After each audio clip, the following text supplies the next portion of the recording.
The Book of Five Rings by Miyamoto Musashi is a legendary text written in the early 17th century by Japan's most famous samurai. Originally penned as a guide to swordsmanship and strategy, this work goes far beyond martial arts. Its timeless lessons on discipline, focus, and self-mastery can illuminate our paths in business, personal growth, and everyday life. Settle in and let Musashi's wisdom sharpen your mind and spirit. Introduction. I have spent many years studying the way of strategy known as Niten Ichi Ryu, and now I wish to set down my thoughts in writing for the first time. It is during the first 10 days of the 10th month in the 20th year of the Kane era, 1645. I have climbed Mount Iwato in Higo, on the island of Kyushu, to pay homage to heaven, offer prayers to Kwannon, and kneel before the Buddha. I am a warrior from Harima province, called Shinmen Musashi no Kami, Fujiwara no Genshin, and I am 60 years old. From my youth, my heart has been drawn to the way of strategy. My first duel took place when I was 13, where I defeated a strategist of the Shinto school named Arima Kihei. At 16, I overcame another capable strategist, Tadashima Akiyama. When I was 21, I journeyed to the capital and challenged all kinds of strategists in many contests I never once lost. Afterward, I travelled from province to province, duelling with strategists of various schools. Even in more than 60 encounters, I never failed to win. This occurred between the ages of 13 and 28 or 29.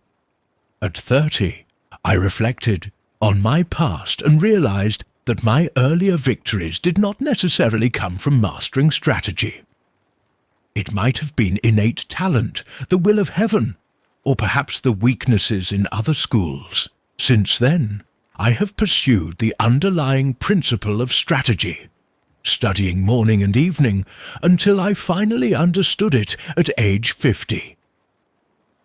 Since coming to that understanding, I have lived without strictly following any single path. Relying on the virtue of strategy, I have practiced many arts and acquired various skills, all without a formal teacher. In writing this book, I have not drawn upon Buddhist scriptures, Confucian teachings, old war chronicles, or manuals on martial tactics. Instead, I rely on the true spirit of this Ichi school, as it reflects the way of heaven and Kwannon. It is now the night of the 10th day of the 10th month, in the hour of the tiger, 3 to 5 a.m. Chapter 1. The Ground Book. Strategy is the warrior's craft. Commanders must put this craft into practice, and troopers should know this way. There is no warrior in the world today who truly understands the way of strategy. There are many ways.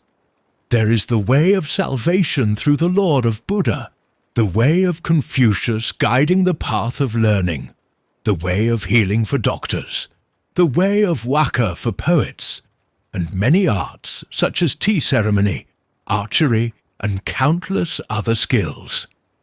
Each person follows the way that draws them. It is said that, for a warrior, there are two paths, the pen and the sword. He should have some familiarity with both. Even if a person has no natural talent, he can still be a warrior if he diligently applies himself to both aspects of the way. Generally speaking, the warrior's way is about resolutely accepting the possibility of death.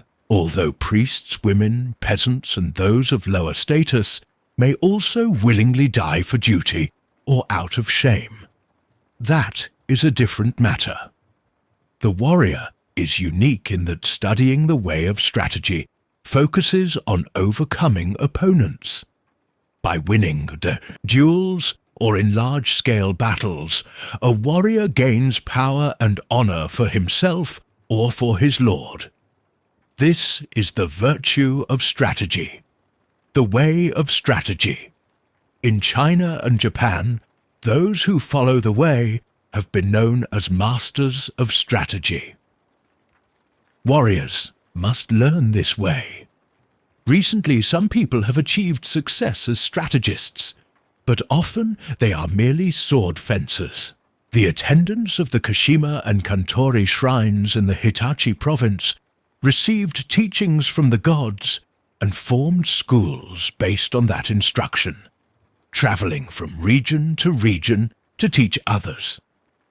This more recent approach has come to define strategy. In former times, strategy was listed among the 10 abilities and 7 arts as a beneficial practice. Although it was recognized as an art, as a beneficial practice, it was not limited to sword fencing alone.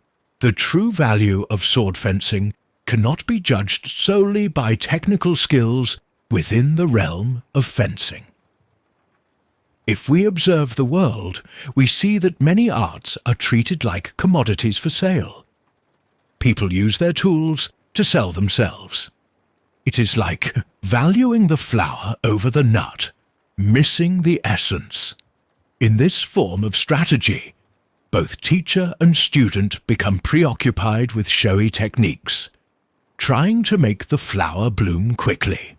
They refer to this dojo or that dojo, and focus on profit. Someone once said, "Immature strategy is the cause of sorrow." That saying is true.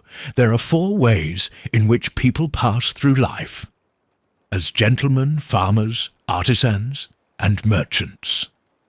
The farmer's way involves using farming tools, watching over the passage of the seasons from spring to autumn, and paying attention to those natural changes. Second is the merchant's way. A sake brewer, for example, acquires his ingredients and uses them to make a living. The merchant's way is always to live by making a profit. This is the nature of commerce. Third is the gentleman warrior who bears the weapons of his way.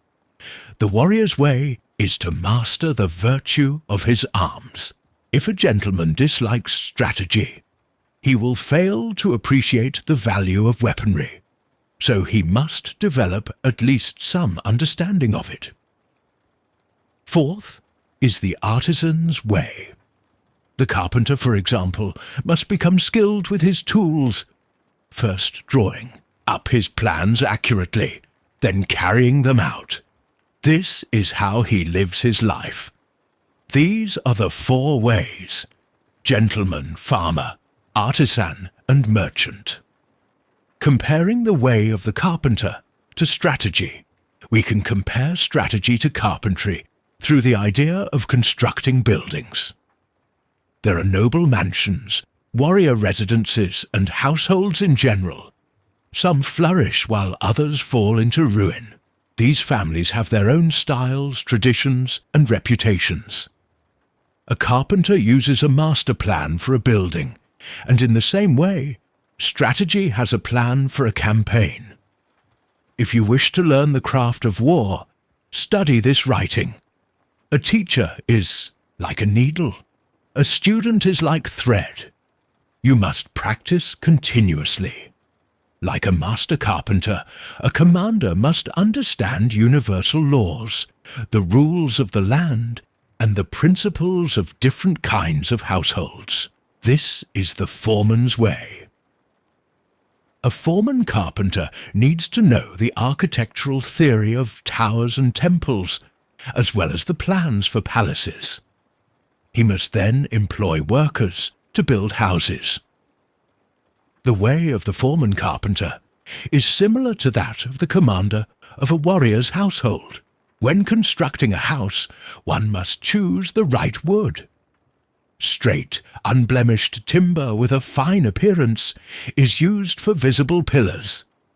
Slightly flawed, but still straight wood is used for inner pillars. Timber with a splendid appearance, even if it is slightly weaker, is used for thresholds, lintels, doors and screens. Good, sturdy wood, even if knotted or twisted, can be discreetly applied in construction. Timber that is weak or full of knots is used for scaffolding or turned into firewood later on. The foreman carpenter assigns work according to each man's ability. Some lay floors, some make sliding doors, thresholds and lintels, and others do the ceilings. Those with lesser skill might lay floor joists or carve wedges. If the foreman knows how to deploy his men correctly, the final work will be of high quality. He must understand each worker's strengths and weaknesses, check their morale, and encourage them when needed. This principle also applies to strategy. The way of strategy, just as a carpenter sharpens his own tools and carries them in a toolbox, working under the foreman's direction, so does a warrior prepare his equipment. The carpenter uses an axe for columns and beams, a plane for floorboards and shelves, and carves delicate details with precision, striving for the best finish his skill allows. This is carpentry's craft. Once a carpenter fully understands measurements, he can become a foreman. A carpenter's achievement is to have well-sharpened tools and to skillfully craft small shrines, writing desks, tables, lanterns, cutting boards, or pot lids. These are specialties of carpentry. For the warrior, the same notion applies. Ponder this deeply. A carpenter's true accomplishment is to ensure that his work does not warp, that joints align properly, and that everything is smoothly planned, matching perfectly, rather than merely finishing in separate parts. This is essential. If you wish to learn this way, carefully consider each point in this text and research them thoroughly. Outline of the 5 books of this book of strategy. The way is divided into 5 sections, each focusing on a particular aspect. Ground, water, fire, wind. These are the traditions, and the 5th is void, the illusory nature of worldly things. The core of strategy, as taught in my Ichi school, is explained in the ground book. It is hard to grasp the true way solely through sword fencing. You must understand both the small and the large, the shallow and the deep. Imagine it like a straight path laid out on the ground. That is why the first book is called the ground book. Next is the water book. With water as the guiding concept, the mind becomes like water. Water fits the shape of its container. It can be a gentle trickle or a raging sea. It has a clear blue color, revealing the essence of the Ichi school in its clarity. If you master sword fencing principles, once you can defeat a single opponent with ease, you can defeat anyone.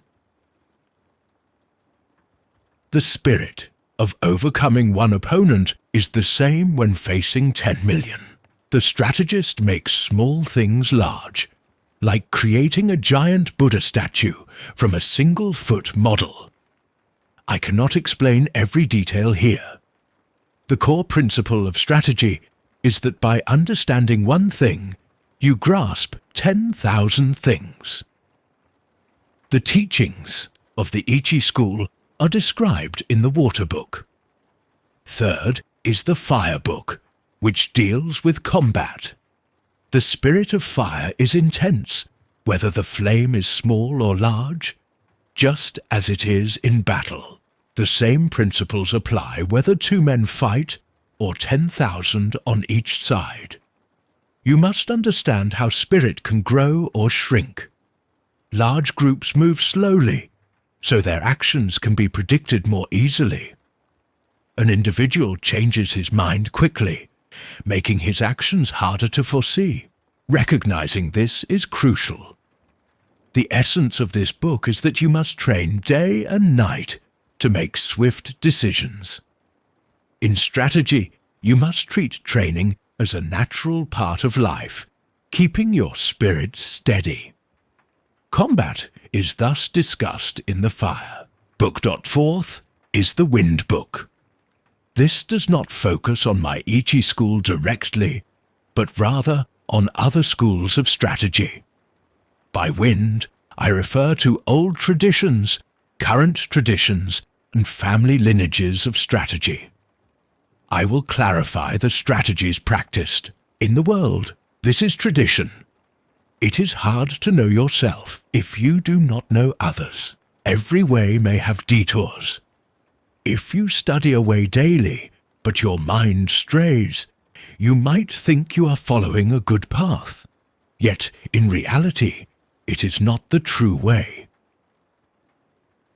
If you follow the true way, yet deviate even slightly, that small deviation will grow large over time. Realize this. Other schools often reduce strategy to mere sword fencing, which is understandable. However, while my strategy includes sword fencing, it rests on a distinct principle. What people usually call strategy in other schools is explained in the Wind Book. Finally, the Book of the Void. By void, I mean that which has no beginning or end. Understanding this principle is akin to not grasping any particular principle at all. The way of strategy follows the way of nature. When you recognize nature's power and discern the rhythm of any situation, you will naturally hit your opponent and strike spontaneously. This is the way of the void.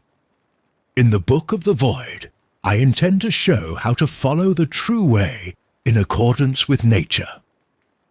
The name Ichi Ryu Nito, meaning one school, two swords.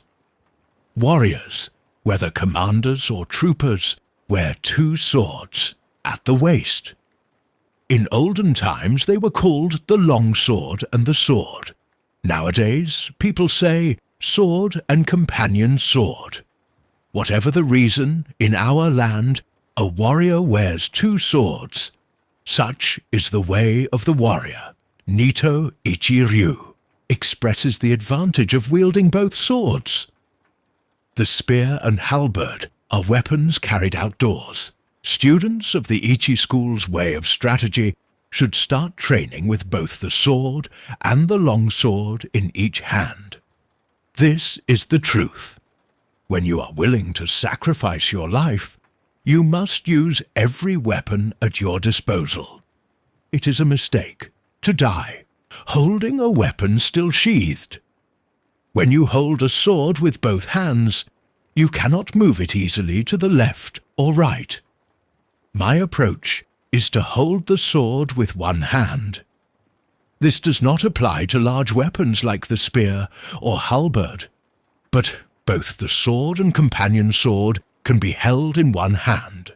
Wielding a sword in both hands can be awkward if you are on horseback, running on uneven terrain, moving through mud or swamp, stepping across stony ground, or maneuvering in a crowd. Using two hands for the long sword is not the genuine way, especially since a warrior often carries a bow, a spear, or another weapon in the left hand, leaving only one hand for the long sword. However, when striking an opponent becomes difficult with only one hand, use both. It is not hard to wield a sword in one hand. The way to learn is by practicing with two long swords, one in each hand. Initially, this seems difficult, but everything is hard at the beginning. Bows feel hard to draw. Halberds are awkward to manage. Yet, as you train, you gain strength. Once you become used to wielding the long sword, you will gain mastery in the way and handle it well. As I will clarify in the Water Book, there is no quick method for wielding the long sword. It should be used with broad movements, and the companion sword with closer, tighter movements. That is the first lesson. According to this Ichi school, you can prevail with a long weapon, but also with a short one. In essence, the way of the Ichi school is the spirit of victory, no matter the weapon's size or type. Using two swords can be advantageous when you face a group of enemies or when you want to capture someone alive. The details are too numerous to explain here. From one insight, you should learn 10,000. When you achieve the way of strategy, there will be nothing you fail to perceive. You must train diligently. The benefit of the two characters. Reading. Strategy. Masters of the long sword are called strategists. As for other martial disciplines, those who excel with the bow are archers. Those with the spear are spearmen, those with the gun are marksmen, and those with the halberd are halberdiers. Yet we do not say long swordsman or companion swordsman for masters of the long sword, because bows, guns, spears, and halberds are all part of a warrior's equipment. They belong to strategy. Mastering the virtue of the long sword allows one to govern both the world and oneself. Indeed, the long sword underlies strategy. The principle is strategy by means of the long sword. If you fully embody the long sword's virtue, one person can defeat 10. And just as 1 can defeat 10, so can 100 defeat 1,000, and 1,000 defeat 10,000. In my strategy, 1 person equals 10,000, and so this strategy is the complete art of the warrior. The way of the warrior does not include other ways, such as Confucianism, Buddhism, various traditions, artistic pursuits, or dancing. Yet, if you understand the way in a broad sense, you will see it reflected in all things. Each person should polish his particular way. The benefit of weapons in strategy. There is a proper time and place for every weapon's use. The companion sword is best in tight quarters, or when you are close to your opponent. The long sword can be effective in almost every situation. Until the battlefield, the spear is superior to the halberd because it lets you take the initiative, while the halberd is more defensive. If two equally skilled fighters face off, one with a spear and one with a halberd, the spear has a slight advantage. Both weapons have their uses, but they are not very effective in confined spaces, nor are they ideal for capturing an enemy alive.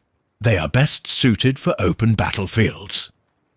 If you focus only on indoor methods, your thinking will become narrow, and you will struggle in real combat. The bow is tactically powerful at the beginning of a battle, especially on open ground, because you can shoot quickly from among the spearmen. However, it is less useful in sieges or when enemies are farther than about 40 yards away. For this reason, few ancient schools of archery remain today. In defensive fortifications, no weapon surpasses the gun. It is the strongest before armies clash at close quarters, but once swords meet, the gun loses its value. One advantage of the bow is that you can see the arrows in flight and correct your aim, while bullets from a gun are invisible. You must appreciate this difference. Just as a horse must have stamina and no defects, so must a weapon be reliable. Horses should walk strongly, and swords and companion swords should cut cleanly. Spears and halberds should withstand hard use. Bows and guns must be sturdy. Weapons should be durable rather than ornamental. Do not favour one weapon over another. Becoming too attached to a single weapon is as flawed as not knowing it well enough. Do not simply copy others. Use the weapons that you can handle effectively. Commanders and troopers alike should avoid strong preferences or aversions. These lessons must be learned thoroughly. Timing in strategy. Timing is present in all things, and you cannot master it in strategy without extensive practice. Timing matters in dancing, in playing pipes or string instruments, as their rhythms depend on precise timing. Military arts, such as archery, marksmanship, and horsemanship, also rely on timing. In every skill and ability, there is timing. The same is true of the void. A warrior's entire life has moments of growth and decline, harmony and discord.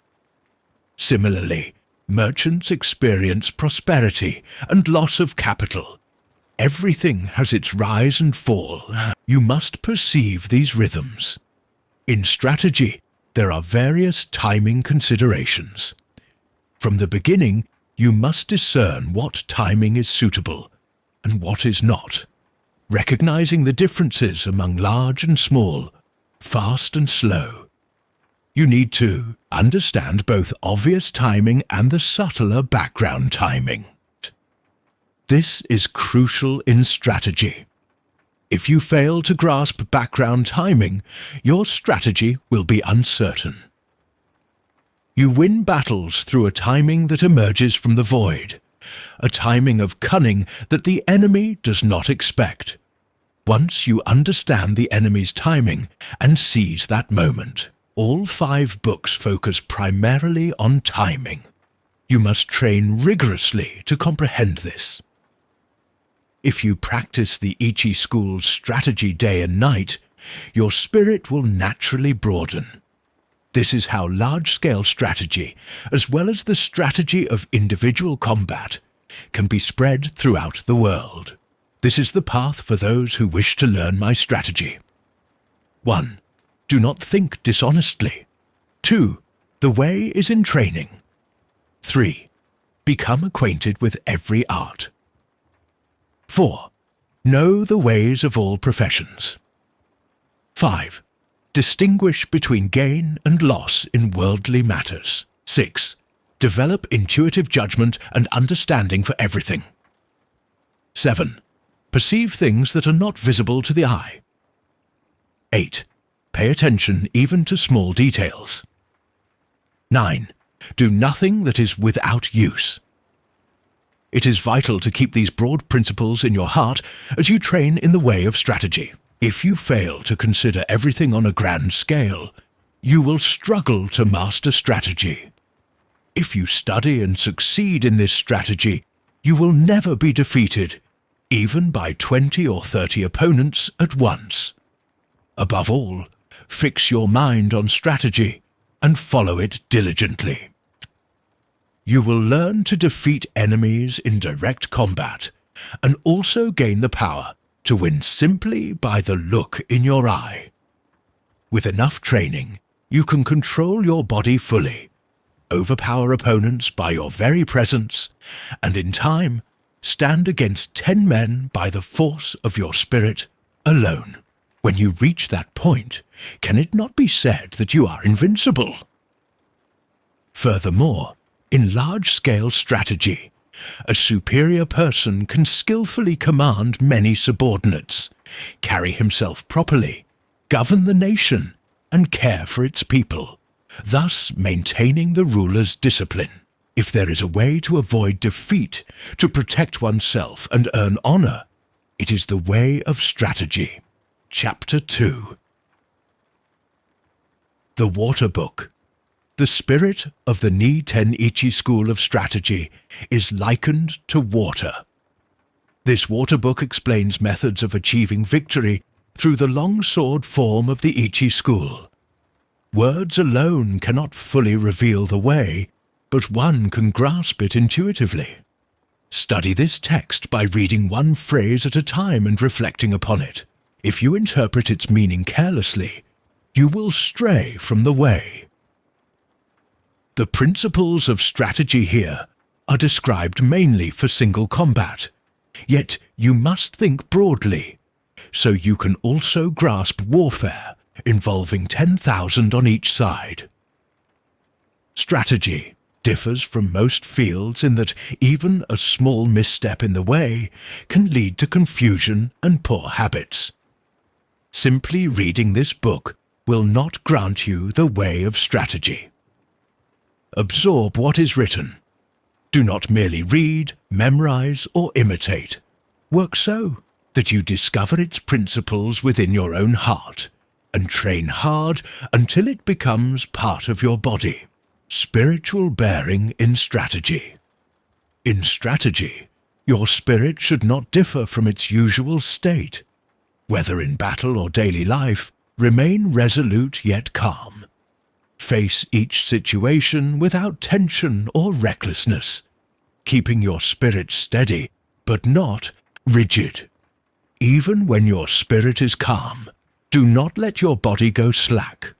And when your body relaxes, do not let your spirit weaken. Let neither body nor spirit dominate the other. Avoid having either too little or too much spirit. Both extremes are weak. Never reveal your spirit to the enemy. A smaller individual must be deeply familiar with the spirit of a larger person, and a larger individual must understand the smaller person's spirit. Regardless of your stature, do not be misled by your body's reactions. Keep your spirit open and flexible, and view the situation from a higher vantage. You must refine your wisdom and spirit. Cultivate wisdom by studying public justice, discerning good and evil, and exploring various arts in turn. When men cannot fool you, you have awakened the wisdom of strategy. The wisdom of strategy differs from other forms of knowledge. Even when pressed in battle, you must constantly explore strategy's principles, maintaining a steady spirit. Stance in strategy. Adopt a posture with your head upright. Do not let it droop, tilt upward, or twist. Your forehead and the space between your eyes should be smooth. Do not roll your eyes or blink unnecessarily, but keep them slightly narrowed. Compose your features, keeping your nose aligned as though gently flaring your nostrils. Keep the back of your neck straight. Direct energy from the shoulders down through your entire body. Lower both shoulders. Keep your buttocks from sticking out, and channel strength from the knees down to your toes. Brace your midsection so that you do not bend at the waist. Tuck your companion's sword in your belt, pressing it against your abdomen so your belt is not slack. This is called wedging in. In all forms of strategy, maintain your combat stance in everyday life, and let your everyday stance be your combat stance. Study this thoroughly. The gaze in strategy. Your gaze should be broad. Think of it as a twofold approach. Perception and sight. Perception must be strong, while sight is secondary. In strategy, it is crucial to see distant things, as if they were close by, and to regard nearby things from a distanced viewpoint. You must learn to discern your enemy's sword without being distracted by trivial movements. This applies equally to single combat and large-scale strategy. You must also learn to observe both sides without shifting your eyes. This is not easily acquired. Practice what is described here in everyday life and do not change it regardless of circumstances. Holding the long sword. Grip the long sword so that your thumb and forefinger have a flexible, somewhat floating feeling. Your middle finger should be neither tight nor loose, while the last two fingers hold firmly. It is detrimental if your hands wobble on the hilt. When you pick up a sword, your intent must be to cut the enemy. While cutting, do not change your grip, nor should your hands tremble. When you push aside or ward off the enemy's sword or force it downward, slightly adjust the pressure of your thumb and forefinger. Above all else, always be focused on cutting. The same grip applies to both combat and sword testing. There is no separate man-cutting grip. In general, I dislike rigidity, whether in the long sword itself or in your grip. Rigidity suggests a dead hand. Flexibility suggests a living hand. Always bear this in mind. Footwork. Keep the balls of your feet lightly poised, yet press firmly into the ground with your heels. Whether you move quickly or slowly, taking large or small steps, your footwork should remain as natural as normal walking. I do not approve of the three-stepping methods known as jumping foot, floating foot, or fixed steps. You must learn yin-yang foot, meaning you do not move just one foot at a time. Instead, coordinate your feet, left-right, then right-left, when cutting, retreating, or deflecting a blow. Avoid relying too heavily on one foot. The 5 attitudes. There are 5 attitudes: upper, middle, lower, right side, and left side.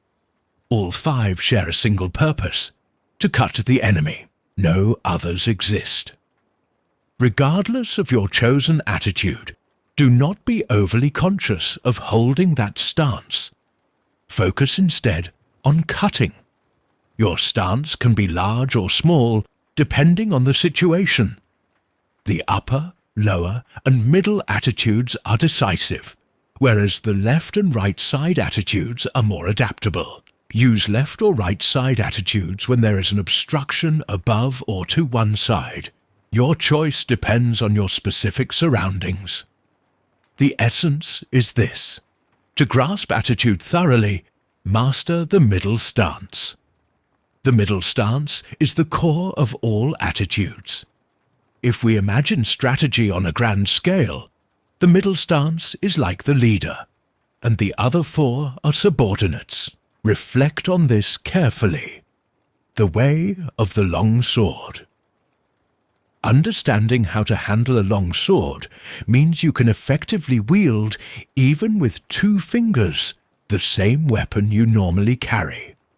When you truly know the sword's path, you will handle it with ease. Avoid trying to move it too quickly. This leads you away from the way. Remain calm as you handle the long sword. Trying to swing it rapidly, as you might a folding fan or short sword, leads to short sword chopping, viers, and you will not cut down an enemy effectively with such a long blade.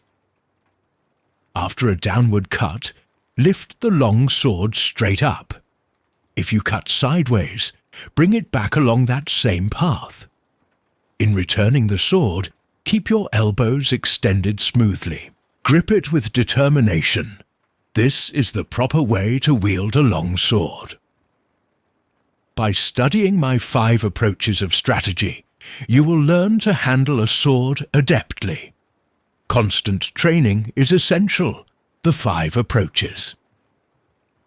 The first approach centers on the middle stance. Face the enemy with your sword tip aimed at his eyes. When he attacks, knock his blade aside to the right and ride it. Alternatively, as he strikes, push his sword point downward, keeping your long sword in place. Then, when he moves to attack again, cut his arms from below. This is the first method. These 5 approaches work in this manner. Train repeatedly with the long sword to understand them. Once you master the Ichi school's approach, you can control any of the enemy's strikes. I assure you, there are no attitudes beyond the 5 attitudes of Nito's long sword. In the second approach, begin from the upper stance and strike the enemy as he attacks. If he dodges, keep your sword in position, then scoop up from underneath and cut him as he readies another strike. You can repeat the cut from this position. Variations in timing and spirit exist here. By training in the Ichi school, you will come to understand these nuances. Using these 5 methods of the long sword consistently will lead to victory. Train diligently. In the third approach, adopt a lower stance, prepared to scoop upward. When the enemy attacks, cut his hands from below. If he tries to knock down your sword in response, cut across his arms at shoulder level, crossing them horizontally. This means that from the lower stance, you strike the moment he attacks. You will encounter this approach often, both early in your training and later on.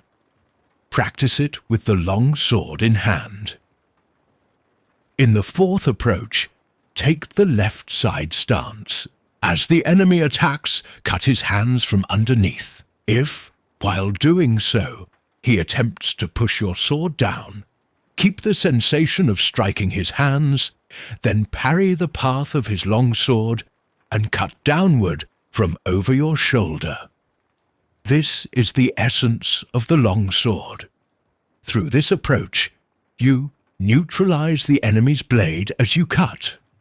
Study it carefully. In the fifth approach, hold the sword in the right side stance.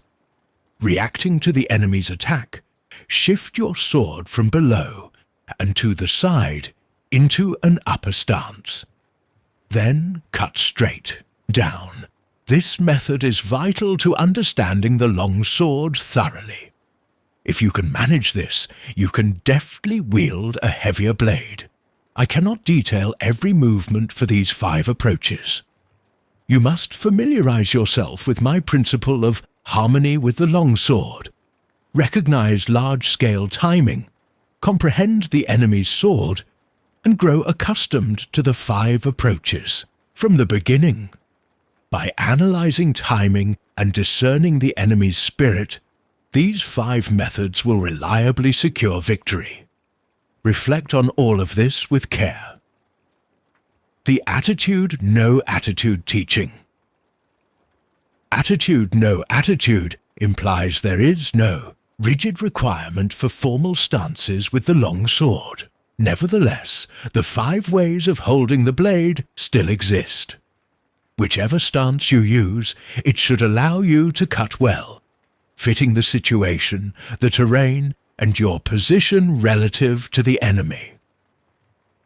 From an upper stance, if your spirit decreases, you might shift to the middle stance. From a middle stance, you might raise the sword to move into an upper stance. From a lower stance, you could elevate the sword towards the middle stance, according to necessity. Likewise, turning from a left or right side stance toward the center yields either the middle or lower stance. This principle is called existing attitude, non-existing attitude. The main point when you hold a sword is to think of cutting the enemy by any means. Any time you parry, strike aside, bind, strike, or brush against his blade, you must be committed to cutting him in that same motion. This is crucial. If you are preoccupied solely with deflecting or making contact, you will never actually land a cut. Above all, keep your mind on completing the cut. Explore this thoroughly. On a larger scale, attitude in strategy is akin to battle array. All such postures aim to win the fight. Rigid formations are detrimental. Study this well. To hit the enemy in one timing. In one timing means that once you have closed in on the enemy, you strike him swiftly and directly before you have to shift your body or settle your spirit. At the moment you notice he has not yet decided his next move. This instant is the in one timing, seizing the moment before the enemy commits to retreat, break, or strike. Train until you can deliver this blow in the blink of an eye. The abdomen timing of 2. When you attack, and the enemy quickly retreats, notice the tension in him. You feint a cut. Then, as he relaxes, follow through and strike him. This is known as the abdomen timing of 2. It is challenging to learn by reading alone, but you will understand quickly with some practical guidance.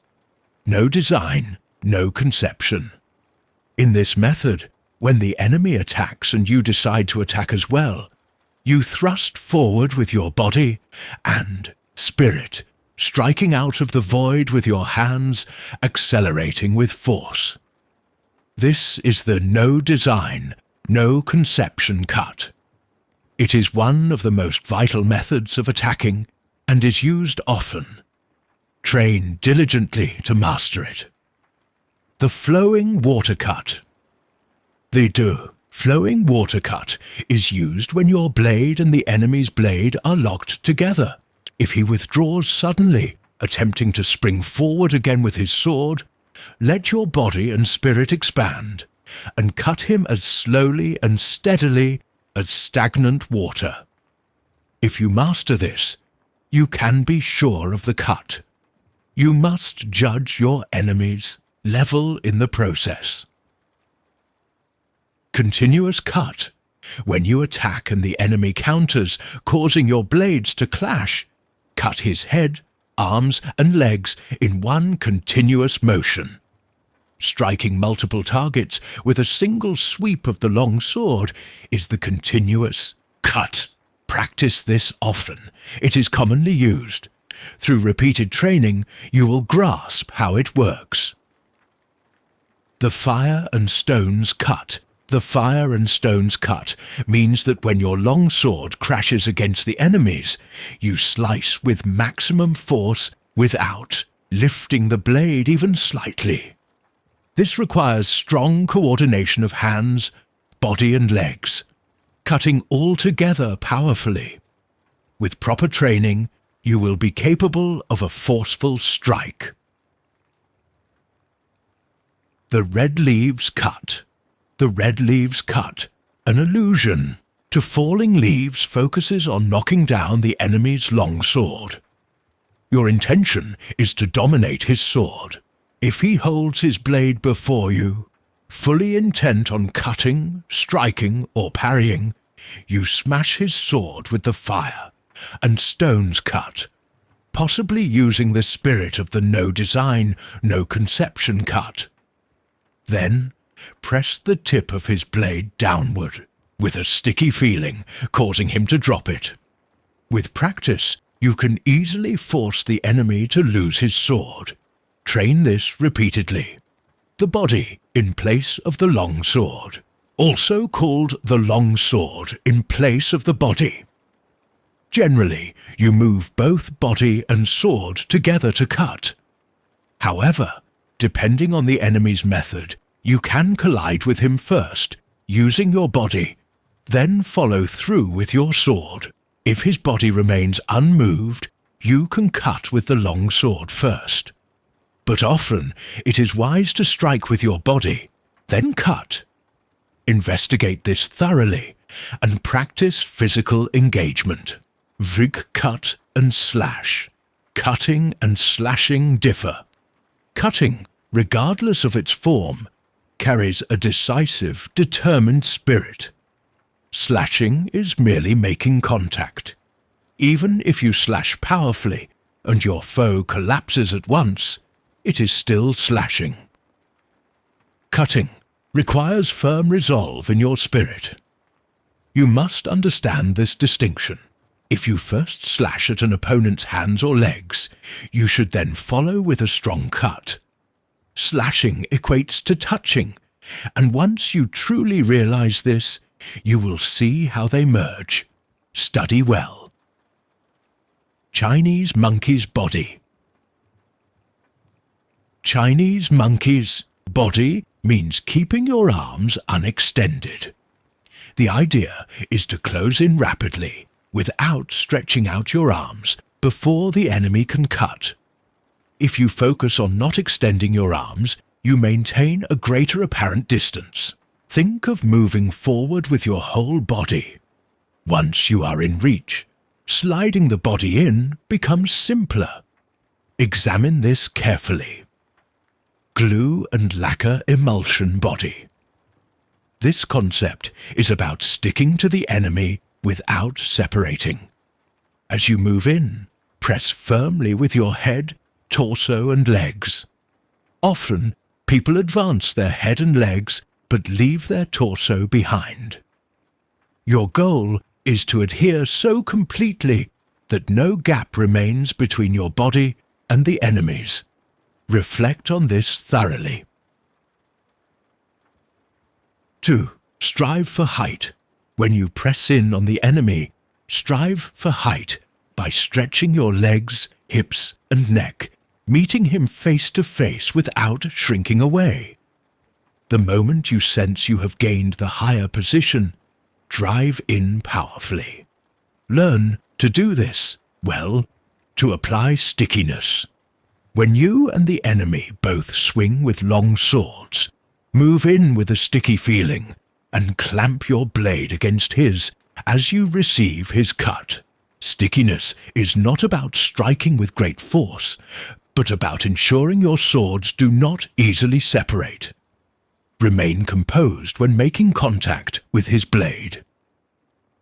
Distinguish stickiness, which is strong, from entanglement, which is weak. Understand this difference. The body strike. A body strike happens when you push forward through a gap in the enemy's guard. Turn your face slightly aside and strike the enemy's chest with your left shoulder thrust outward. Imagine repelling him forcefully, timing your blow with your breath. Achieve this method of closing in, and you may knock him back 10 or 20 feet. It can be strong enough to kill. Train thoroughly. 3 ways to parry his attack. There are 3 methods to parry a strike. 1. As the enemy swings, thrust his long sword away to your right, aiming near his eyes. 2. Parry by guiding his long sword toward his right eye with a motion like snipping at his neck. 3. If your own long sword is short, do not worry about parrying precisely. Close in swiftly and thrust at his face with your left hand. Keep in mind that you can clench your left fist and strike the enemy's face. This demands diligent training. To stab at the face. When confronting the enemy, fix your spirit on thrusting at his face, aligning the point of your long sword with his blade. By firmly intending to stab at his face, his head and body become rideable, offering different opportunities to strike decisively. Never forget to threaten his face if you see him becoming rideable. You will discover this technique's value through practice. To stab at the heart. Stab at the heart. When, due to obstructions above or to the sides, cutting becomes difficult. Drive the tip of your long sword into his chest without letting it waver, showing him the blade's ridge head-on, and with a spirit that can deflect his sword. This principle is often useful when you tire or cannot manage a clean cut. Study how to employ it. To scold, tut-tut. To scold means that when the enemy countercuts as you attack, You cut again from below, as if thrusting upward, pressing him down. With extremely swift timing, you strike as you raise your long sword, scolding him. Thrust up with tut, and strike down with tut. This timing frequently recurs in the exchange of blows. Practice uniting the cut and the upward sword motion. Only constant training clarifies this. The smacking parry. The smacking parry is when your swords collide. Match the enemy's downward cut in a T-dum rhythm, smacking his blade aside while cutting him. The spirit of this parry is not a forceful clash, but a controlled smack in sync with his swing, aimed primarily at cutting him quickly.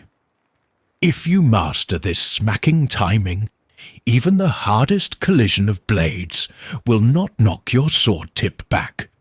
Investigate this fully until you can do it with certainty. There are many enemies.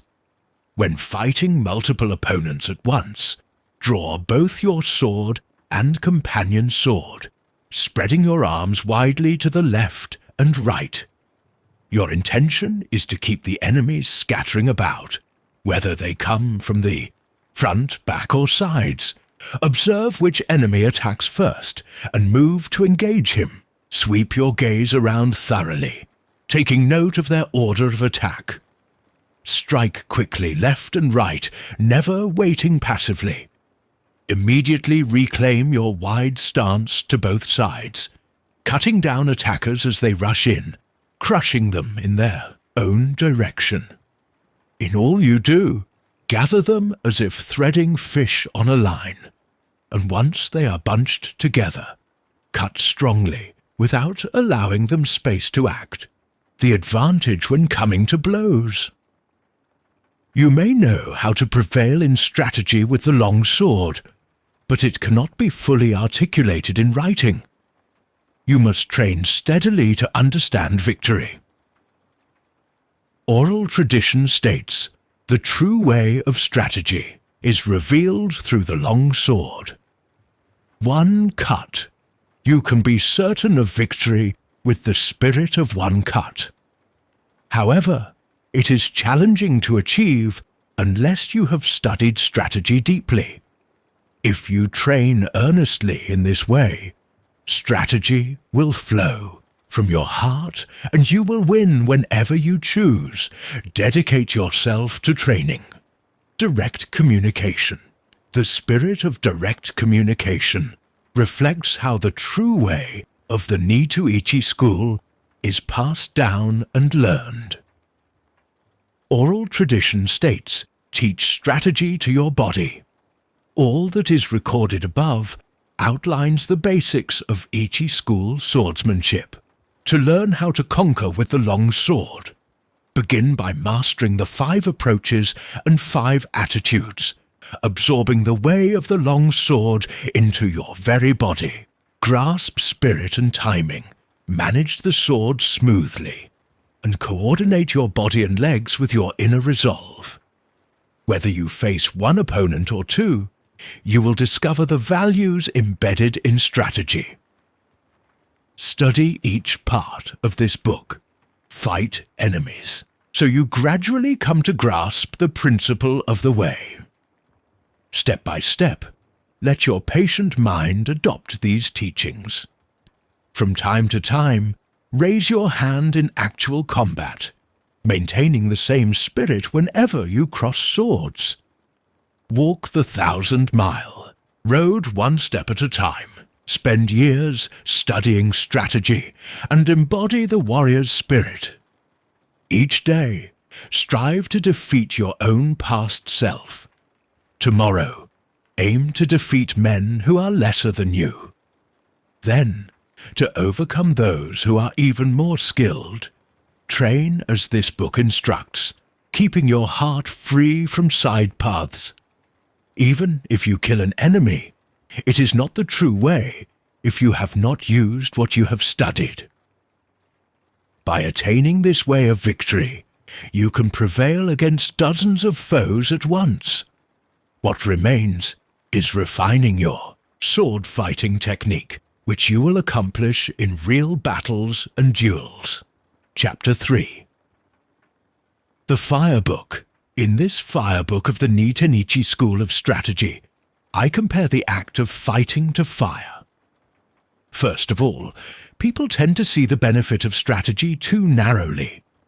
By using only the tips of their fingers, they understand only 3 of the 5 inches of the wrist. They decide an outcome, like with a small folding fan, based only on the length of the forearm. They focus on minor skills of dexterity, practicing small movements of hands and feet with a bamboo sword.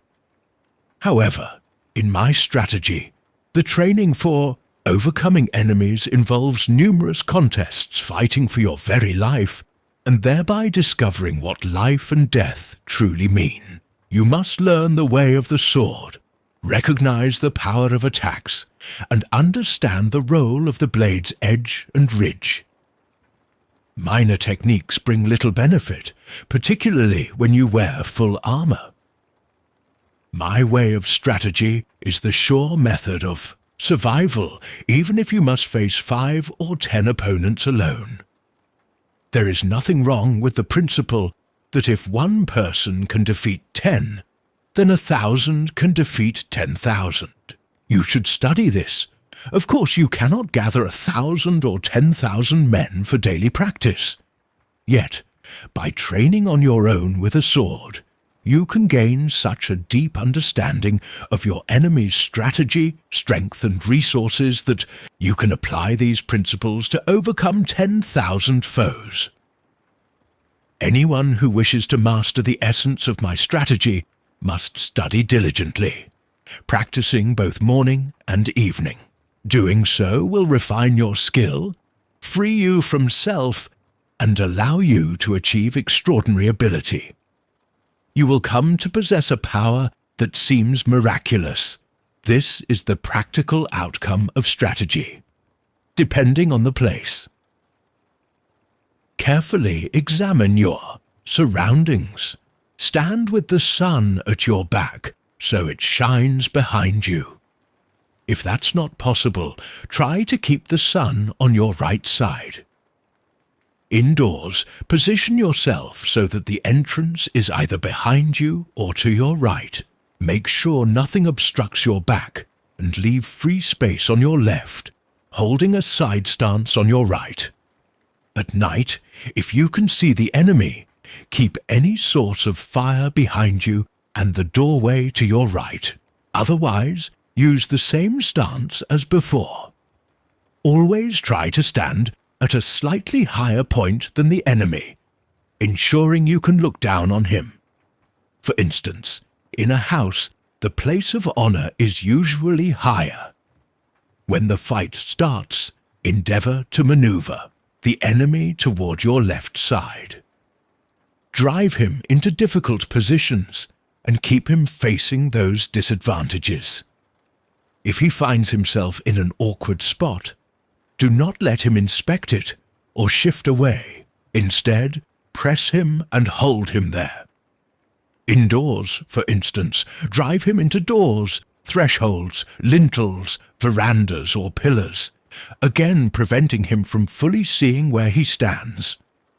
Always herd the enemy toward treacherous footing or obstacles, so you occupy the better ground. Study and train in this carefully. The 3 methods to forestall the enemy. There are 3 ways to forestall or seize the initiative from the enemy. 1. Ken no Sen. Forestall him by attacking first. 2. Tai no Sen. Forestall him by allowing him to attack, then seizing the initiative. 3. Tai no Sen. When both sides attack at once, accompany his strike and still forestall him. There are no other ways to seize the initiative, because acting first can bring swift victory. It is a crucial point in strategy. These 3 approaches require understanding the situation, perceiving the enemy's spirit, grasping his strategy, and defeating him. It is difficult to record every detail in writing. The first, Ken no Sen. When you decide to attack first, stay calm yet move quickly, getting the jump on your foe, or advance toward him assertively, but keep a reserved spirit to catch him off guard. Another method is to push forward with your strongest spirit and, upon reaching him, move your feet even faster than usual to unsettle and overpower him in one decisive moment. Alternatively, you may keep your mind tranquil, attacking with an unrelenting feeling of pressing down on the enemy from the very start, determined to penetrate his defenses. In all these variations, you are forestalling him. These are forms of Ken no Sen. The second, Tai no Sen. When the enemy attacks first, remain composed, yet appear weak. As he approaches, pretend you mean to leap away. Then, once he eases his guard, rush back in with a fierce strike. This is one way.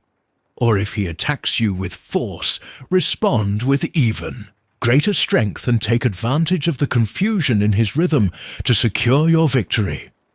This principle is Tai no Sen. The third, Tai no Sen. If the enemy attacks swiftly, meet his charge calmly but powerfully. Aim at his weakness as he moves in and defeat him decisively. If the enemy attacks calmly, carefully watch his approach. Keep your body feeling slightly weightless, then move in step with him, attacking quickly and cutting with force. This principle is Tai no Sen. It is hard to detail these methods in words. You must study them thoroughly. In all three ways of forestalling, judge the flow of events.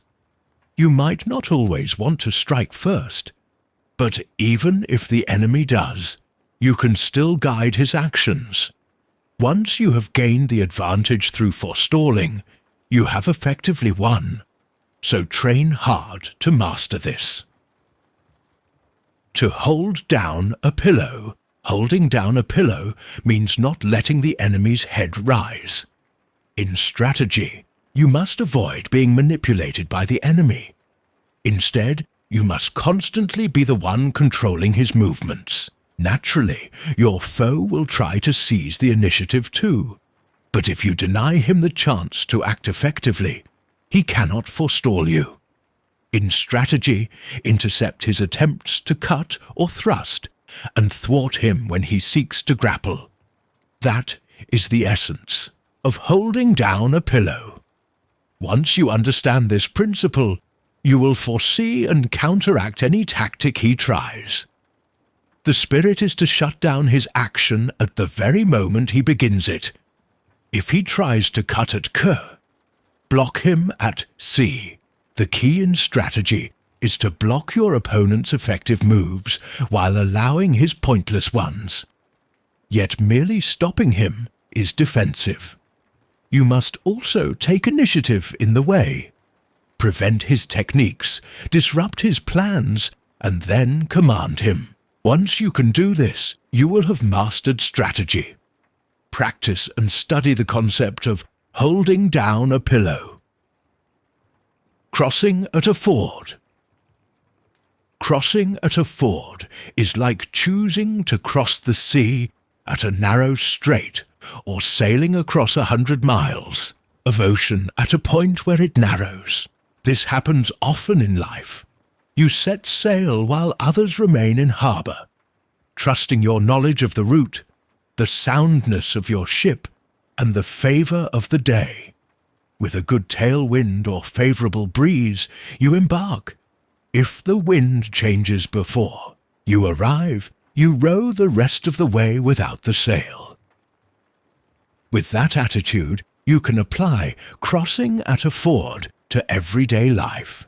In strategy, too, it is crucial. Assess the enemy's capabilities, trust in your own strengths, and choose the right crossing point. like a wise captain picks the safest route at sea. If you cross at the best location, you can then rest easy. Crossing at a ford means striking at the enemy's weak point and putting yourself in a more advantageous position. This concept applies equally to large and small battles. Study it well. To know the times. To know the times means discerning the enemy's condition in battle, whether his momentum is rising or falling. By watching his men's spirits and seizing the best position, you sense his mood and direct your troops accordingly. You can win by taking advantage of these conditions. In a duel, you must forestall the enemy and strike once you recognize his school, judge his skill, and see both his strengths and weaknesses. Attack in a way he does not anticipate, gauging his rhythm and timing. Truly knowing the times means you can peer deeply into any situation. Thorough familiarity with strategy allows you to detect your opponent's intentions, creating many openings for victory. Study this sufficiently. To tread down the sword. Treading down the sword is a principle frequently used in strategy. On a large scale, when the enemy first attacks with bows or firearms, it is hard for you to respond effectively if you are busy reloading or drawing arrows. Therefore, you should press your attack quickly, taking advantage of the moment they are shooting. The goal is to triumph by treading down their initial assault. In single combat, you cannot achieve a decisive victory if you wait to cut in a slow, hesitant way in response to his strike. You must thwart his blow at the moment he begins. It, like stamping him down with your feet so he cannot recover.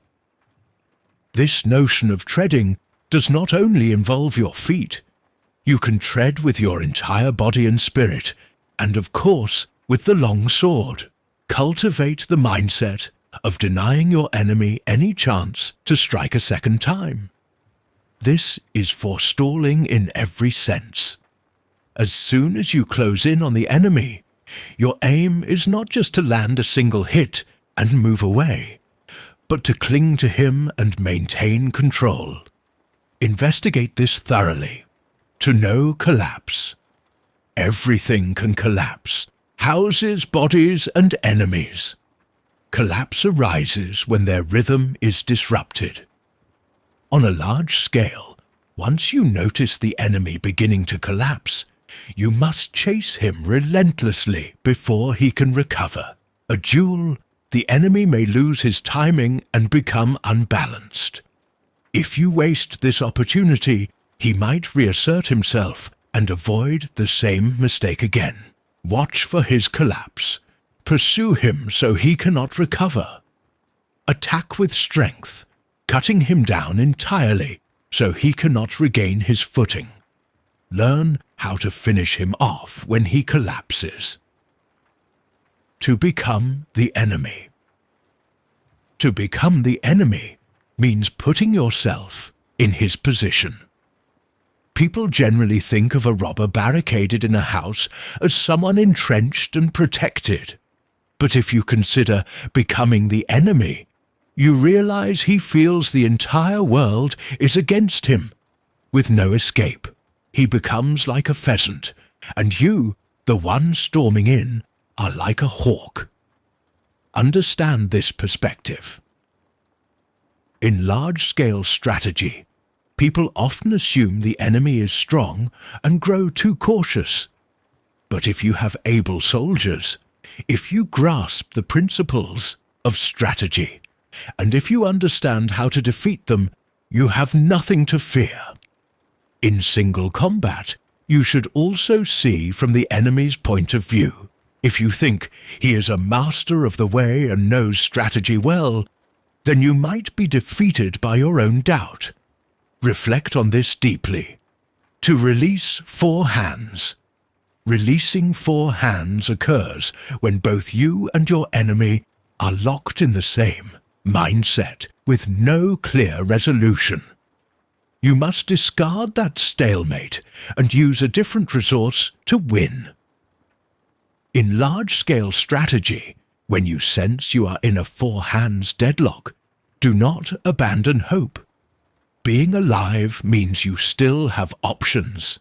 Break away from that mindset suddenly and triumph with an approach the enemy does not expect.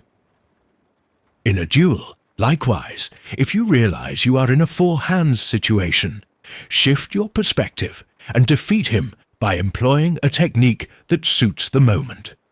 Judge this carefully. To move the shade. Moving the shade is a tactic for when you cannot read your enemy's spirit or intentions. In large-scale strategy, if you cannot discern the enemy's formation, feign a strong attack to force him to reveal something. Once you see how he reacts, change your method and defeat him. In a duel, if the enemy takes a stance, possibly with the sword to his rear or side, so you cannot see what he means to do, make a mock attack. He will respond by showing his sword, believing he can guess your next move. Using what he reveals, you can win decisively. If you hesitate, you will miss the right timing. Study this thoroughly. To hold down a shadow. Holding down a shadow refers to suppressing an enemy's visible intent. On a large scale, when the enemy begins his advance, demonstrate that you are overpowering his technique so he changes his mind. Then, transform your own spirit and strike first with an empty, void spirit to defeat him. In a duel, hold back your opponent's strong intention at just the right moment, then forestall him with that timing. Study this well. To pass on. Some things can be passed on from person to person, like sleepiness or yawning. Time can be passed on as well. In large-scale strategy, if the enemy is riled up and itching to charge, remain completely calm. This composure can infect him, causing him to relax. When you see that your calmness has been passed on to him, strike hard with a void spirit, and he will be undone. In single combat, you can likewise win by relaxing both body and mind, waiting until the enemy also slackens, and then attacking swiftly and forcefully. This idea, sometimes known as getting someone drunk, involves passing along boredom, carelessness, or weakness.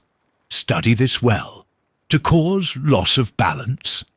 Many things induce loss of balance, danger, hardship, or sudden surprise. Investigate these causes. In large-scale strategy, unbalance the enemy by striking unexpectedly where he does not anticipate. While his spirit wavers, push your advantage, keeping him off balance until you defeat him. In a duel, you can start by appearing slow, then suddenly attack with power. Do not give him time to adjust. Seize the opening to secure victory. Familiarize yourself with this principle. To frighten. Fright is often the result of something unforeseen. In large-scale strategy, you can terrify the enemy not just by what they see, but by yelling, making your smaller force appear large, or attacking their flank unexpectedly. Exploit the disordered rhythm caused by fear to claim victory. In single combat, use the advantage of surprise through your body, sword, or voice to intimidate and overcome him. Study this carefully. To soak in, when you and the enemy are locked together, and you see you cannot easily advance, soak in and become fused with him. From that close entanglement, apply the right technique to prevail. In both large battles and small skirmishes, knowing how to soak into the enemy can secure a quick victory. If you instead disengage, you may lose your chance. Reflect on this well to injure the corners. It is difficult to move something strong by pushing it straight on, so instead injure the corners. In large-scale strategy, aim at the edges of the enemy's force. If those corners collapse, the spirit of the entire army will collapse with them. Pursue this advantage once you have broken the corners. In a duel, the enemy can be defeated if he collapses at any crucial point, meaning if you weaken certain corners of his stance or body. Understand this deeply. To throw into confusion. This refers to making your enemy lose resolve. On a large scale, use your forces to confound the enemy on the battlefield. Pay attention to his mood so that he wonders, is it here? Is it there? Fast or slow? What is happening? Once he is trapped in that confused rhythm, your victory is near. In a duel, confuse the opponent by mixing up your moves. Feint a thrust, feign a cut, or act like you will close in. When he is rattled, you can defeat him. This concept is central to fighting. Research it thoroughly. The 3 shouts. There are 3 key shouts, one before, one during, and one after. Shout in harmony with the situation. The voice is a sign of life and energy. We shout to overcome fire's wind or waves. In large-scale strategy, at the start of battle, shout as loudly as you can. During the fight, your shout should be low-pitched, timed with your attack. After victory, shout again in triumph. These are the 3 shouts. In single combat, you might feign a cut and simultaneously shout "A" to distract the enemy, then follow up with a strike.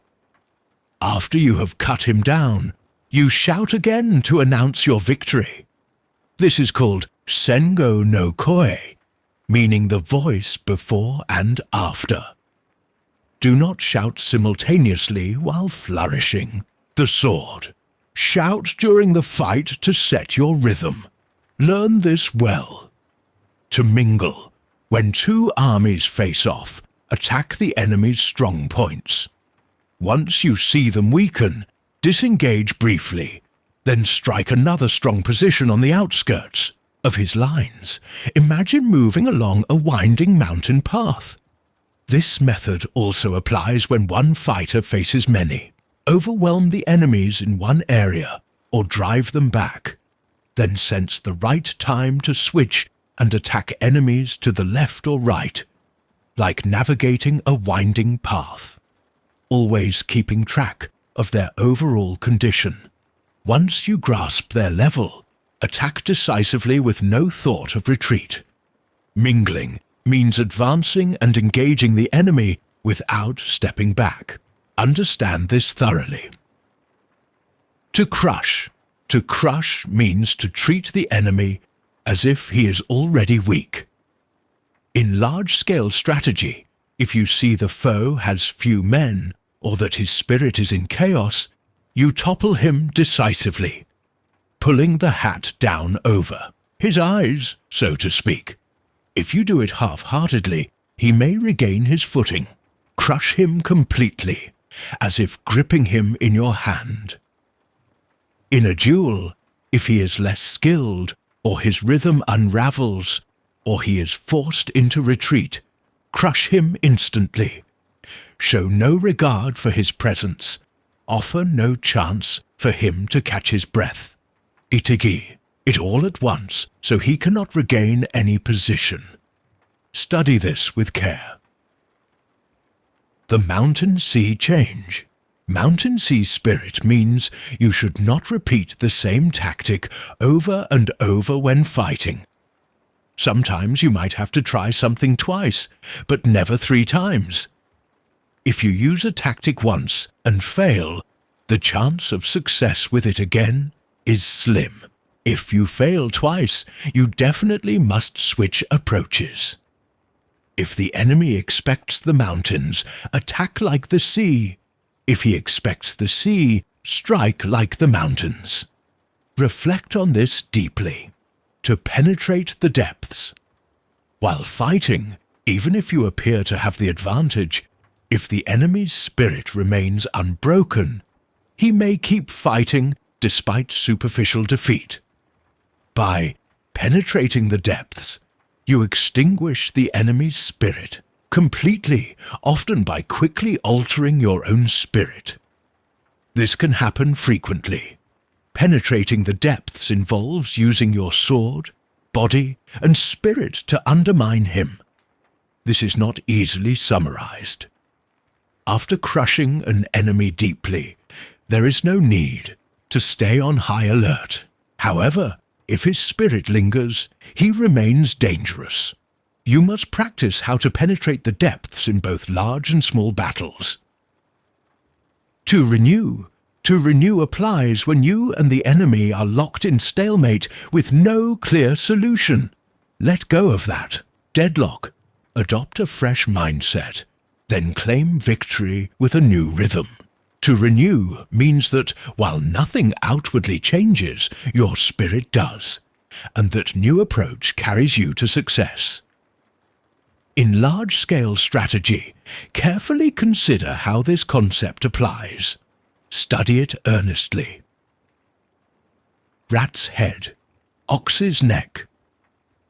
Rat's head, ox's neck means that if you and the enemy become preoccupied with small details, you should think of strategy as both a tiny rat's head and a massive ox's neck. Whenever you find yourself trapped in the small, abruptly switch to a large spirit, and vice versa. This principle is central to strategy. A warrior should keep this mindset every day, applying it to both grand strategy and single combat. Truth. Commander knows the troops. In my way of strategy, the commander knows the troops is relevant in all contests. By using the wisdom of strategy, treat the enemy as if he were your own forces. When you think in this manner, you can maneuver him at will, guiding him as though he were under your command. Master this idea. To let go the hilt. Different states of mind relate to letting go the hilt. There is a spirit of winning with no sword, and there is also the spirit of holding the sword yet failing to win. Such methods cannot be fully expressed in writing. You must train well to grasp them. The body of a rock. Once you have mastered the way of strategy, you can suddenly make your body like a rock, so that no force can move you. This is the body of a rock. You will remain unmoved. Oral tradition. What I have written above reflects what has frequently been on my mind regarding the swordsmanship of the Ichi school, set down in the order in which it occurred to me. Though it may read somewhat unorganized, I hope it serves as a spiritual guide for anyone who wishes to learn the way. From my youth, my heart has gravitated toward the way of strategy. I have dedicated myself to training my hands, hardening my body, and cultivating the many spiritual qualities of swordsmanship. Sometimes we see practitioners of other schools discussing theory and focusing on manual techniques, looking skillful but lacking any true spirit. Although such people may believe they are strengthening both body and mind, in fact, they stray from the genuine way, entangled in practices that leave a lasting bad influence. For this reason, the true way of strategy is fading and losing its potency. The true purpose of swordsmanship is simply to defeat the enemy in combat. Nothing more. If you attain and abide by the wisdom of my strategy, you need never doubt your ability to prevail. Chapter 4. The Wind Book. In strategy, you must be familiar with the ways of other schools. Therefore, in this Wind Book, I will discuss various other traditions of strategy. Without knowing the methods of other schools, it is hard to truly understand the essence of my Ichi school. When we look at different schools, we find some that prefer using extra long swords. Others focus on short swords, kodachi, and yet others rely on a large array of sword techniques, treating the sword's outward form as the surface, and the deeper meaning as the interior. I will clarify in this text why none of these approaches is the true way. I will point out the merits, flaws, and whether they are right or wrong. My own Ichi school is different. Some schools turn their achievements into a livelihood, adorning the flower of what they do with extra color to make it appear pleasing. This is certainly not the true way of strategy. Some so-called strategists concern themselves only with sword fencing, limiting their studies to flamboyant techniques with the long sword and dramatic postures. But can mere skillful technique secure victory? That is not the essence of the way. In this book, I will highlight one by one the unsatisfactory points of other schools. You must thoroughly study these points to understand the benefits of my Nito Ichi school. Other schools using extra long swords. Some schools favor extra long swords. From the perspective of my strategy, these schools appear weak. They do not grasp the principle of cutting the enemy by whatever means you have. They rely on the length of the sword to win from a distance. People sometimes say, an extra inch of reach can give you an advantage, but this is said by those ignorant of true strategy. Depending solely on a sword's length, fighting from afar without any deeper tactics indicates an inferior strategy and a timid spirit. Perhaps these schools hold that using an extra long sword is part of their doctrine. But if we compare this to real situations, it seems unreasonable. Surely one is not doomed to defeat if forced to fight with only a short sword, unable to obtain a longer one. Moreover, fighting at close range with an extra long sword can be cumbersome. Its lengthy path can hinder your movement, especially when compared to an opponent armed with a short companion sword. Since ancient times, there has been a saying, large and small exist together. So do not dismiss the extra long sword entirely. What is objectionable is becoming fixated on its length. In large-scale strategy, one could think of large forces as extra long swords and smaller ones as short swords. Can fewer soldiers not stand against a more numerous foe? History offers many examples where the smaller force emerges victorious.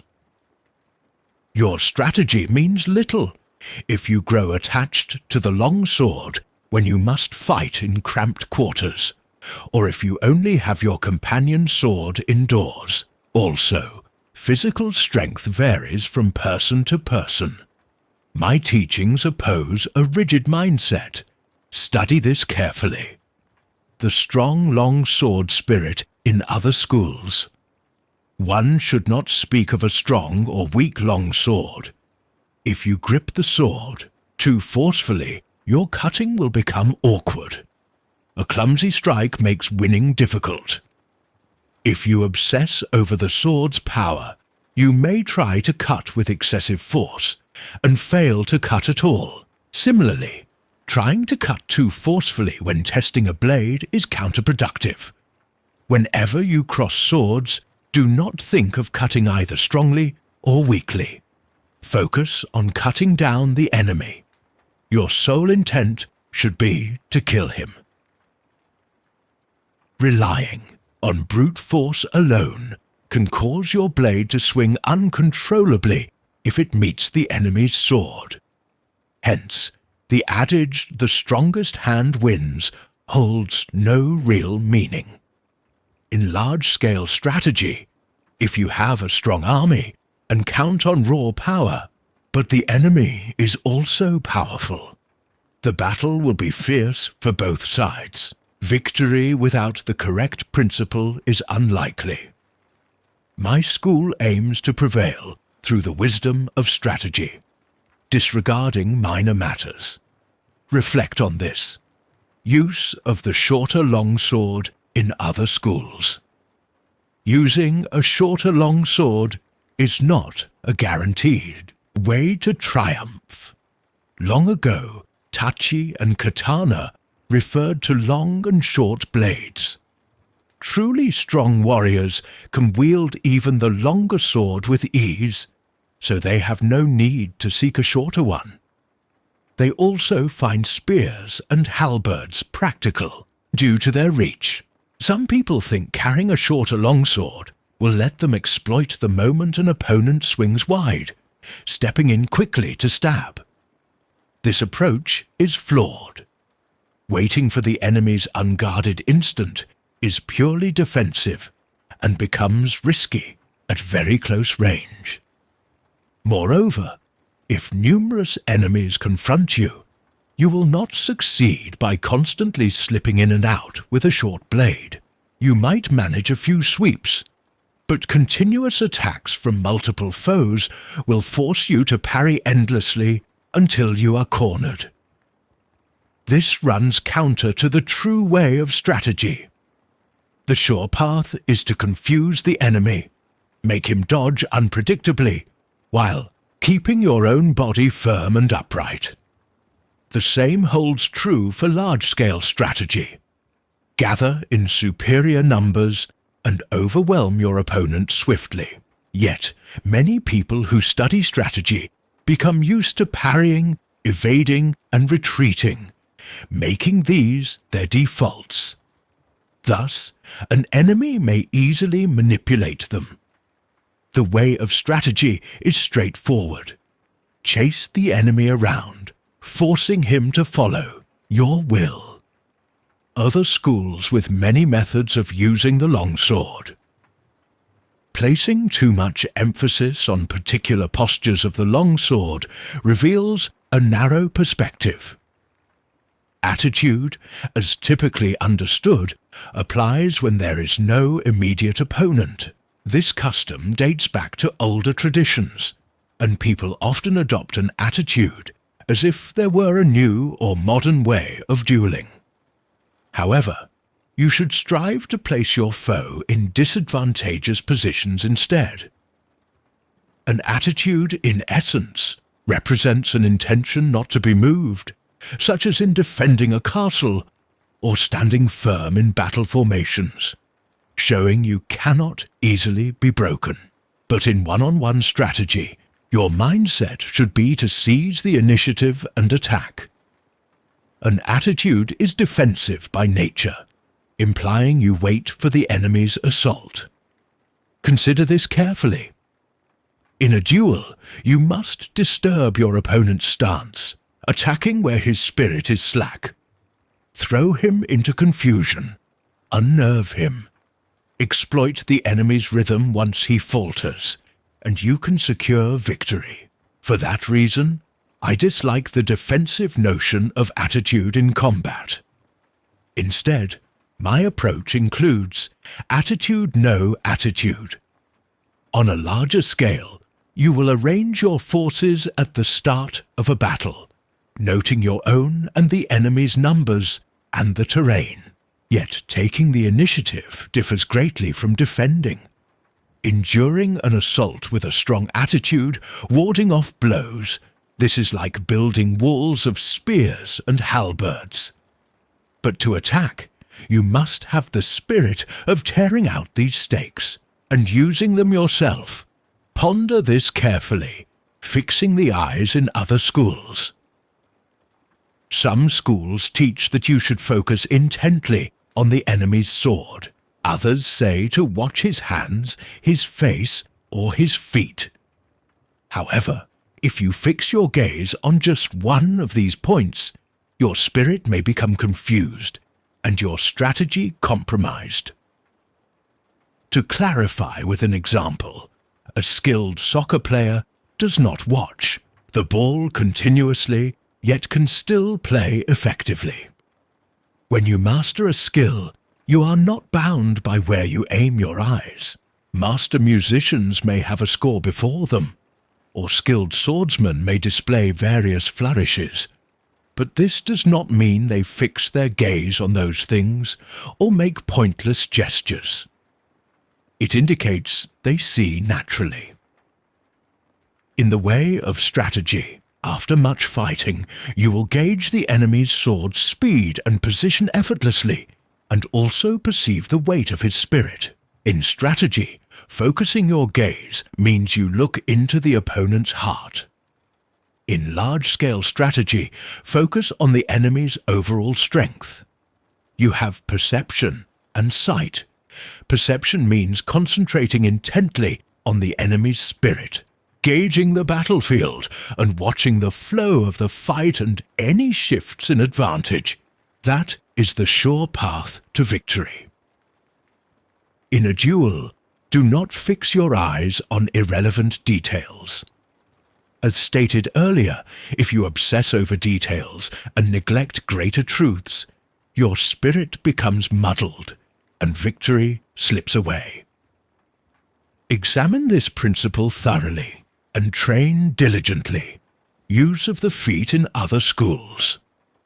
There are many footwork styles: floating foot, jumping foot, springing foot, treading foot, crow's foot, and other nimble steps. From my vantage, none of these is satisfactory. I dislike floating foot because your feet tend to float when you fight. The way must keep your stance firm. I also do not recommend jumping foot, for it instills a bouncy spirit, which is unstable. No matter how you hop, it offers no real benefit. Springing foot leads to an uncertain spirit. Treading foot is a defensive method I particularly dislike. Besides these, there are various ways of moving swiftly, like crow's foot, and so on. However, consider that you might fight in a marsh, on stones, on narrow trails, or on muddy ground where you cannot jump or move your feet quickly. In my strategy, footwork remains consistent. Walk as you do in daily life. Never lose control of your footing. According to the enemy's rhythm, you may move quickly or slowly, adjusting your body appropriately, neither too much nor too little. Footwork also matters in large-scale strategy. If you charge in recklessly, without understanding the enemy's intentions, you will disrupt your own rhythm and fail to win. If you advance too slowly, you cannot take advantage of the enemy's confusion, missing the chance for a swift victory. You must prevail by exploiting any confusion in the enemy's ranks, and by denying him even the slightest hope of recovery. Practice this thoroughly. Speed in other schools. Speed is not a core part of true strategy. Speed implies the perception of fast or slow, which depends on rhythm. The true master of strategy does not appear to move quickly. There are people who can travel 100 or 120 miles in a day, but that does not mean they run non-stop from dawn to dusk. A less experienced runner might seem to run all day, but not achieve much. In dancing, gifted performers can sing while they dance without losing their timing. Beginners who attempt this become slow and flustered. Similarly, a quiet drum pattern can be performed steadily by experts, but novices rush and lose the rhythm. True skill means never losing proper timing, maintaining composure, and never seeming to hurry. This lesson can be applied to everything. Speed is especially unhelpful in the way of strategy. On certain terrains, marshes or swamps, you may not move swiftly with both body and feet. Wielding a long sword in such conditions means you cannot cut rapidly like you would with a folding fan or short blade.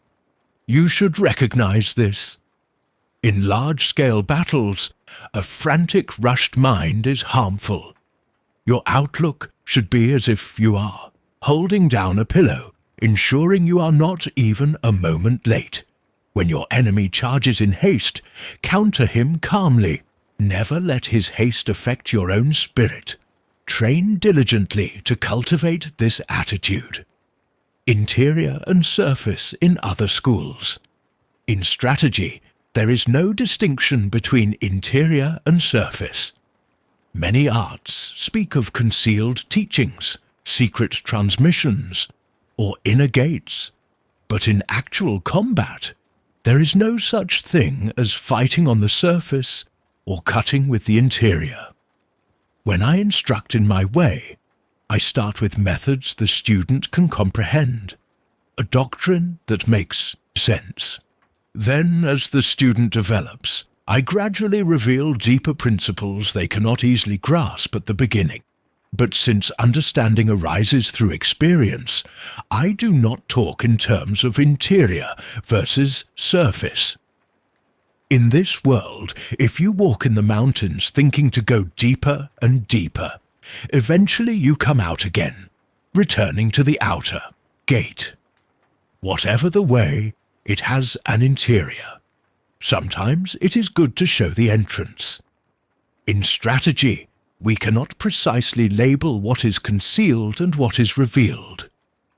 This is why I dislike relying on signed pledges or strict regulations to pass on my teachings. Observing a pupil's ability, I teach the direct way, free them from the harmful influences of other schools, and lead them step by step toward the true way of the warrior. I teach strategy with a spirit of sincerity. Train steadfastly. I have, described in the 9 sections above, an outline of the strategies of other schools. I could list each school individually, detailing their outer gate and inner meaning, but I choose not to name them or their signature points. Different branches have varied interpretations, and each person sees the same doctrine in a different light. Therefore, no single explanation suits every school. In summarizing these other schools in 9 points, we can see plainly that people have tendencies. They favor long or short swords, emphasize force in battles big and small, or become fixated on technique. This is why I do not focus on other schools' gates or specifics. In my Ichi school of the long sword, there is neither gate nor interior. The sword's postures hide no deeper messages. Keep your spirit honest, and you will realize the virtue of strategy. Chapter 5. The Book of the Void. The Ni-to-Ichi way of strategy is presented here in the Book of the Void. What we call the void is a place where nothing exists. It lies outside the realm of ordinary human knowledge. Naturally, if we speak of void, it refers to complete emptiness. By understanding the things that do exist, you can come to know what does not exist. This is the void. People often look at the unknown and assume it must be the void. That is not true void, but rather confusion. Likewise, in the way of strategy, Warriors sometimes think that anything they do not understand in their art must be the void. This is also not the true void. To attain the warrior's way of strategy, you must thoroughly study all other martial arts, never straying from the path of the warrior. Keep your spirit stable and train day by day, hour by hour. Refine both the spirit of heart and mind, and sharpen both forms of vision, perception and sight. When your spirit is entirely free of doubt, when the clouds of confusion fully clear, that is where the true void is found. Until you discover the true way, whether in Buddhism or in everyday reason, you may believe that things are correct and orderly. Yet if you step back and look at them in light of the world's natural laws, you will see many teachings deviating from the genuine path. Understand this firmly, and let sincerity be your foundation, guided by a pure spirit. Through strategy, act in a broad, correct, and open manner. As you grow to see things in a larger sense, taking the void as the way, you will recognize that the way itself is void. Within the void lies virtue, untouched by evil. Wisdom exists, principle exists, the way exists, but the spirit is nothingness. 12th day of the 5th month, 2nd year of Shoho, 1645. Teruro Magonojo. If you liked this video, please don't forget to subscribe to our channel to listen similar books to master your strategy and mind.